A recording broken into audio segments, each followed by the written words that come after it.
কি বলিস? তুই শিওর? হ্যাঁ, শিওর মানে ওভার শিওর। কিন্তু আমি একটা জিনিসের হিসাব মিলাতে পারছি না। কি ডক্টর সাহেব? আর কিছু নাই। আরে চিমাদেব লিমাদেব এরা বাদ পড়লো কেন? হ্যাঁ, দেখ শফিক, তোর কাছে হয়তো কথাটা বলা আমার ভুলই হয়েছে। নতুন বাসায় আসার পরে তুমি তো একবারও এলে না, তুমি তো দেখছি আমাদের ভুলেই গেছো। না আন্টি, ভুলি নাই। কোটের মার পেঁচে পড়ে গেলে অনেক কিছুই খেয়াল থাকে না। না না না, এইবারে আমি ছাড়তে পারবো না। সে কি? কেন কেন ছাড়তে পারবি না? দেখ শফিক, এই সিরিয়ালটা শুধু এই বাড়িতেই হয়, অন্য কোথাও হয় না। আমি যদি এই বাড়ি ছেড়ে দিই তাহলে তো সিরিয়ালটা আমি দেখতে পারবো না, এবং আমি বুঝতে পারবো না তাহলে আমার উপরে, আমার পরিবারের উপরে কি হতে যাচ্ছে।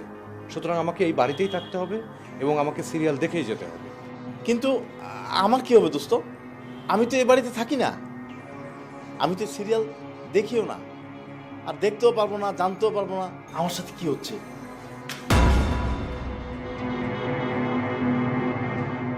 এটা কি? ছবির খাম? হ্যাঁ, এ কি আছে ওতে? ছবি আছে? এর কে দিল? এটা তো বলতে পারবো না, তবে সম্ভবত আমাদের দেওয়া হলো। চল বাইরে গিয়ে দেখি। চল।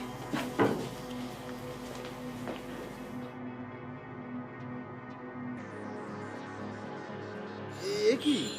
এরা তো সেই সিরিয়ালের লোকেরা। হ্যাঁ শফিক, এরাই সেই সিরিয়ালের লোকেরা।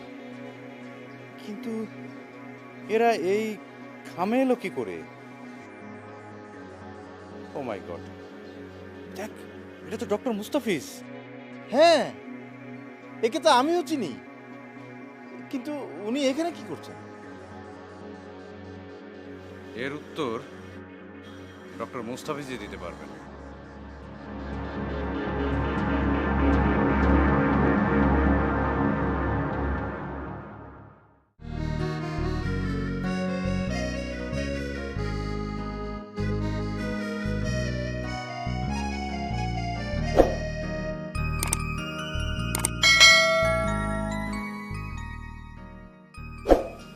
আসসালামু আলাইকুম। ওয়ালাইকুম আসসালাম। আরে আমি কি খবর? ভালো? জি, কি ব্যাপার? সরি ডক্টর সাহেব, আপনাকে একটু বিরক্ত করতে আসলাম।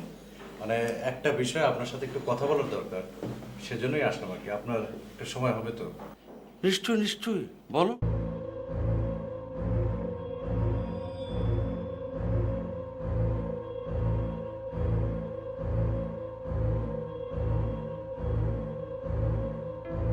আবির, আমি তোমার কথা বুঝতে পেরেছি। আমার জায়গায় অন্য কেউ হলে এই কথাটা হয়তো হেসে উড়িয়ে দিত, কিন্তু এই ঘটনাটা যেহেতু আমি জানি, সেই কারণে আমি তোমাদেরকে রিকোয়েস্ট করতেছি, তোমাদের ওই বাসাটা ছেড়ে দেওয়া উচিত। কিন্তু স্যার, ব্যাপারটা একটু ছেলে মানুষই নয়, এইভাবে সিরিয়ালের ভয়ে। দেখো আবির, আমি আমার অভিজ্ঞতা থেকে বলছি, এ বাড়িতে আমি নিশ্চিত এমন একটা আত্মা আছে যা আবিরকে দিয়ে কিছু একটা করাতে চায়, যে কারণে লিফটের কাছে গেলে লিফটার কাজ করে, কিংবা ওর ছবি কোনোভাবে বাড়িতে উঠে।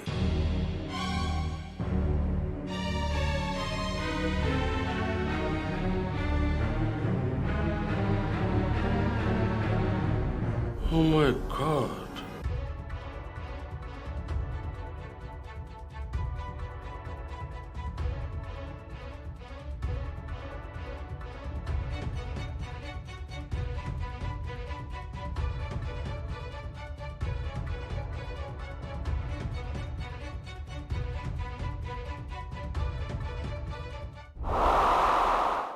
তোমাকে আমাদের বেশ পছন্দ।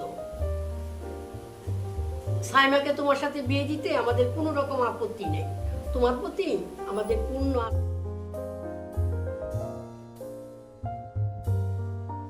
আমাদের সৌভাগ্য যে। আচ্ছা, তুমি কি তোমার বাবা মাকে তোমার সাথে আনতে পারবে শামীম? জি নিশ্চয়ই, কিন্তু তার আগে সাইমাকে একবার জিজ্ঞাসা করে নেওয়াটা ভালো ছিল না?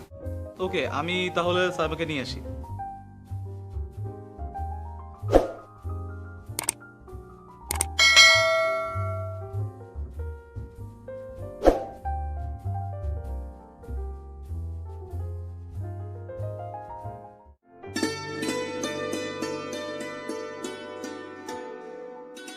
দেখ মা, তোর পছন্দ আমাদের ভালো লেগেছে। শামীম একজন অ্যাডভোকেট, তাছাড়া সে প্রতিষ্ঠিত। এই বিয়েতে আমাদের কোনো আপত্তি নাই। শামীম খুব ভালো। শামীম তোর মুখ থেকে শুনতে চায়। তুই কি বলিস? শামীম রে কি তোর পছন্দ?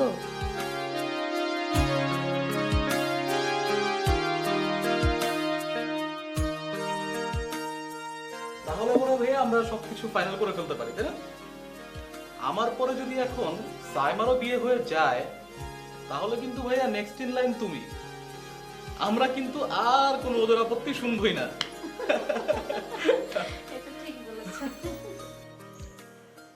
এসব কি শুনছিস সাইমা?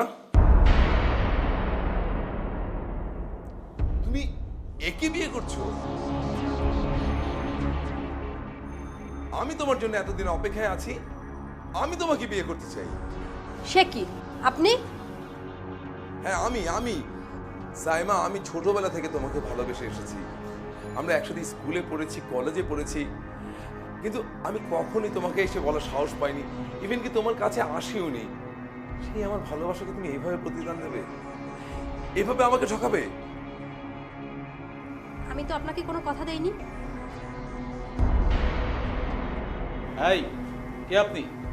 ভিতরে ঢুকে এসব কি বলছেন? বের হন আমাদের বাসা থেকে, বের হন। আর রাখেন আপনি, টাকার জন্য নিজের বোনকে একটা জল্লাদের সাথে বিয়ে ঠিক করছেন। আরে কত টাকা দরকার? আমার টাকা কম আছে, আমি আপনার বোনকে সুখে রাখবো। প্লিজ আপনার বোনকে এর সাথে অ্যাটলিস্ট বিয়ে ঠিক করবেন না। এই খবরদার, মুখ সামনে কথা বলবে। আমাদের বোনের বিয়ে শামীমের সঙ্গে ঠিক হয়ে গেছে। প্লিজ সাইমা, তুমি অ্যাটলিস্ট ওর সাথে বিয়ে বসো না প্লিজ। যাবেন আপনি? যান এখান থেকে, যান।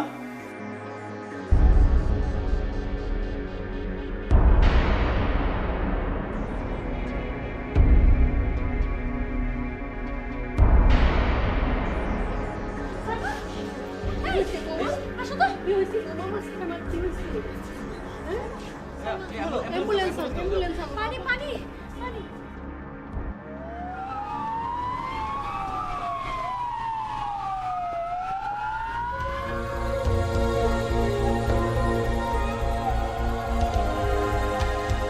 আমার মনে হয় সে is completely all right. Nervous breakdown হয়েছিল, এখন সে সম্পূর্ণ সুস্থ আছে। আপনার চাইলে ওকে বাসায় নিয়ে যেতে পারেন। কিন্তু এ নিয়ে পরে আবার কোনো সমস্যা হবে না তো ডক্টর মুস্তাফিজ? আমার মনে হয় না, তবে যে কারণে এটা হয়েছিল সেটা বিপজ্জনক। আর মনে হয় আপনি যদি চান, ওই ছেলেটার নামে আপনাদের লোকাল থানায় একটা সাধারণ ডায়েরি করে রাখতে পারেন। কারণ সে যদি আবার উদয় হয়, বা তোর নার্ভের উপর একটা প্রেশার যেতে পারে। আরে না না, ও কেমন ভরকে দিয়েছি, আর কিছু করার ক্ষমতাই ওর নেই। আমি ডাক্তার সাহেবের সাথে একমত, সাবধান থাকাটাই ভালো। তবে আমার মনে হয় এ নিয়ে আর চিন্তা ভাবনা না করলেই ভালো। ও আর কোনো সাহস মনে হয় পাবে না। ঠিক আছে ডক্টর, আমরা ওকে নিয়ে যাচ্ছি। হ্যাঁ, নিশ্চয়ই নিশ্চয়ই।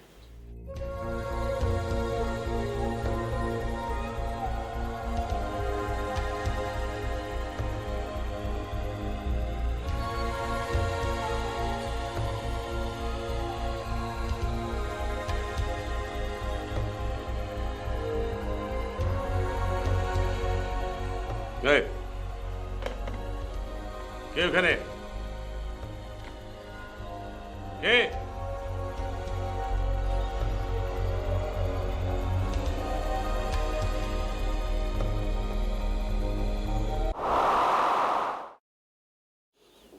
হ্যাঁ, তারপরের দিন ওই বাড়ির থেকে 6টা লাশ পাওয়া যায়।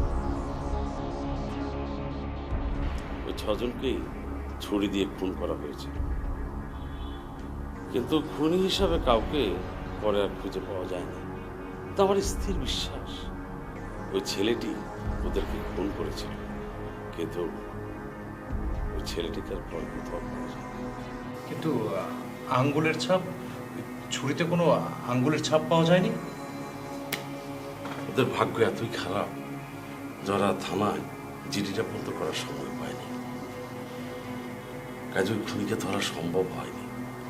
আমি অবশ্য পরে ওই আঙুলের ছাপ পুলিশকে দিয়েছিলাম, কিন্তু আঙুলের ছাপ দিয়ে পুলিশ খুনিকে শনাক্ত করতে পারেনি। পুলিশ আমার কাছে এসেছিল, চৌধুরী পরিবারের কেউ ওর নাম আমাকে দিতে পারেনি। আমি পুলিশকে বলেছিলাম, কিন্তু পুলিশ আর ওই ছেলেটাকে খুঁজে পায়নি। ছেলে কোথাও যেন হারিয়ে গেছে। এই অবস্থায় আমার কি করা উচিত ডক্টর? খুব গুরুত্বপূর্ণ প্রশ্ন। আমার যা মনে হয়, তোমার ওই সিরিয়ালটা খুব পুঙ্খানুপুঙ্খানুভাবে দেখা উচিত। অনা বলো তো, আজকে তোমাদের ওই সিরিয়ালে কি কি ঘটেছে? মজা করছো না? আমাদের খেপিয়ে তুমি খুব মজা পেয়ে গেছো।